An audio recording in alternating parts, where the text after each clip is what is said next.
تحت کل غایۃ 12 الفا، ہر جھنڈے کے نیچے 12,000 فوج ہوگی۔ یہ صحیح مسلم کی روایت ہے، صحیح بخاری کی روایت ہے، نوٹ کر لیجئے، یہ کسی دوسرے درجے یا تیسرے درجے کی کتاب نہیں ہے، صحیح بخاری کی روایت ہے۔ یہ ہے جس کی تیاری ہو رہی ہے، اور اس وقت میں آتا ہوں آپ کے سامنے۔ اس جنگ کا اصل میدان جو ہے وہ تو ہوگا مڈل ایسٹ، اس کی وجہ ابھی بعد میں بتا دوں گا میں آپ کو، اس کا اصل ہدف کیا ہے۔ لیکن یہ کہ اس کی تمہید ہے جو افغانستان اور پاکستان میں ہو رہی ہے، یہ اس جنگ کی تمہید ہے، لیکن اصل مارکا ہونا ہے ابھی، وہ مڈل ایسٹ میں ہونا ہے، وہ تو ہونا ہے۔ اور اس میں تیسری بات یہ کہ اصل جنگ عیسائی کریں گے ہمارے خلاف، یہودی نہیں آئیں گے، لیکن پیچھے بیٹھ کر پلاننگ ساری یہودیوں کی ہوگی۔ یہ 2 دفعہ نقشہ ہم دیکھ چکے ہیں۔ سن 91 کی جنگ تھی عراق کی، یہودی سامنے نہیں آیا، امریکہ نے ان سے خاص طور پر کہہ دیا تھا تم مت آنا آگے، تم اگر آؤ گے تو یہ عربوں کے ساتھ جو ہمارا اتحاد ہے وہ ختم ہو جائے گا، لہذا تم بیٹھے رہو، تمہاری ضمانت ہم دیتے ہیں۔ تمہیں اگر صدام حسین کے وہ جو اسکڈ میزائلز تھے ان کا خطرہ ہے تو پیٹریوٹ میزائل ہم تمہیں دے دیتے ہیں، ادھر سے میزائل آئے گا، ادھر سے تمہارا میزائل جا کر فضا میں ختم کر دے گا، تمہیں کوئی خطرہ ہی نہیں۔ یہ اسکڈ میزائل کا نام سنا ہوگا آپ نے، اس وقت صدام کے پاس سے اسے اپنا بڑا غرہ تھا اس پر، اور اسی کی بنیاد پر اس نے ہمت کی تھی کہ کھڑا ہو گیا تھا جنگ کرنے کے لیے۔ لیکن یہ کہ اس اسکڈ میزائل کا جواب پیٹریوٹ آ گیا، وہ بیکار ہو گیا، کوئی حیثیت ہی نہیں۔ جیسے افغان جنگ کے اندر یہ لائے تھے سٹنگر میزائل، اس سے پہلے کسی نے نام نہیں سنا تھا سٹنگر میزائل کس بلا کا نام ہے، اس لیے کہ میزائل تو جاتا سیدھا، یا تو نشانے پر لگ گیا تو کامیاب ورنہ گیا۔ لیکن یہ سٹنگر میزائل کیا تھا؟ یہ اپنے ٹارگٹ کو فالو کرتا تھا، ٹارگٹ ادھر مڑ گیا تو وہ بھی مڑ جائے گا، ٹارگٹ ادھر مڑ گیا تو وہ بھی ادھر جا کر ہٹ کرے گا۔ یہ تبھی تو روس بھاگا ہے، روس ہرگز نہ بھاگتا افغانستان سے، سٹنگر میزائل جو ہے وہ افغان مجاہدین کو نہ دیا جاتا، اس لیے ان کی سب سے بڑی طاقت وہاں پر جو تھی وہ ان کے جو ہیلی کاپٹر تھے وہ تھے نا، اس لیے کہ وہ تو پہاڑی علاقہ ہے، وہاں ٹینک کہاں لے کے جائیں گے؟ ٹینک تو وادی کے اندر ہی چل سکتا ہے نا، پہاڑوں پہ تو نہیں چڑھ سکتا، لہذا اب وہ جو ہے چھپے ہوئے ہیں پہاڑوں کے اندر، وہ وہاں پر اپنی جو ہے غاروں کے اندر بیٹھے ہوئے ہیں، تو یہ جاتے تھے ہیلی کاپٹر بھی کرتے تھے اور غاروں کو ٹارگٹ، لیکن اس کے لیے سٹنگر میزائل آ گیا۔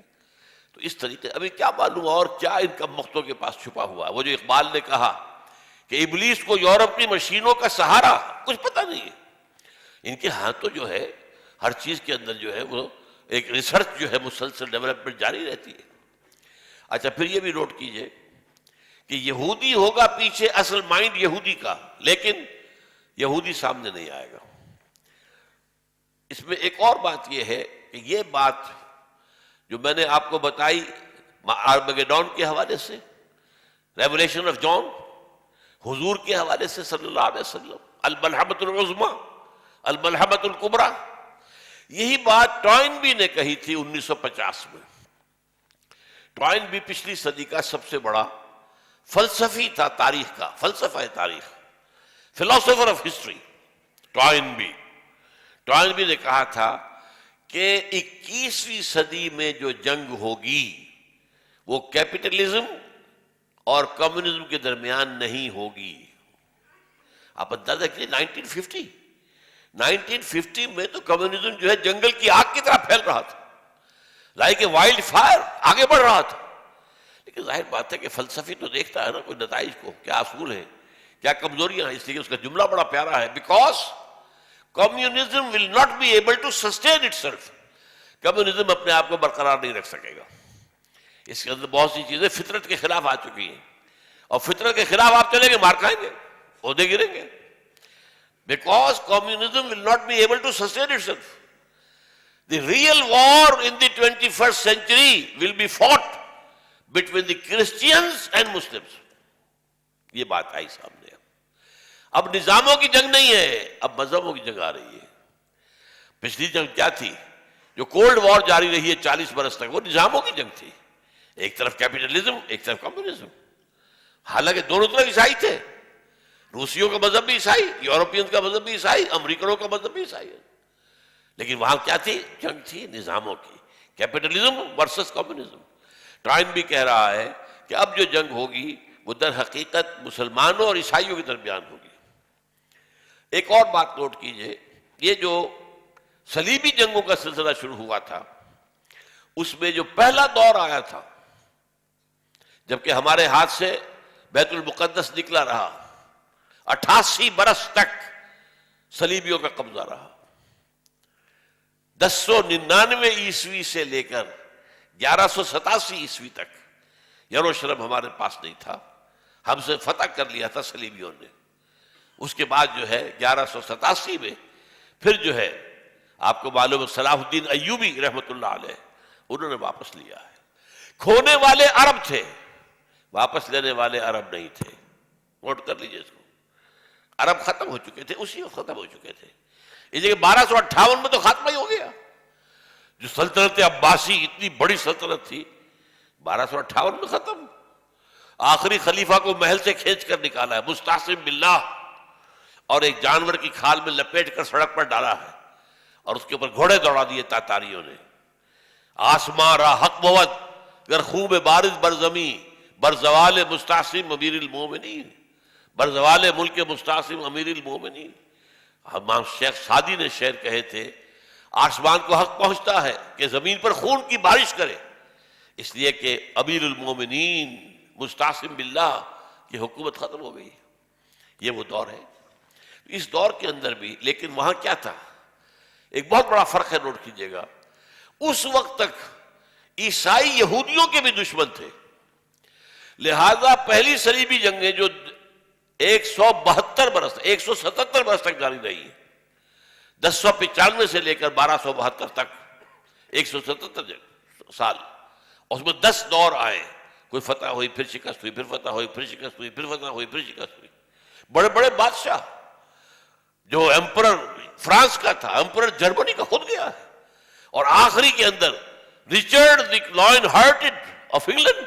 کہاں انگلینڈ، کہاں آپ سوچئے فلسطین، ذرا فاصلہ تو دیکھیے، کہاں کہاں سے پوری عیسائی دنیا، پورا یورپ، یہ جو ہارٹ آف یورپ ہے یہ ہے فرانس اور جرمنی، اور آج یہی یورپ کو جو ہے قیادت کر رہے ہیں۔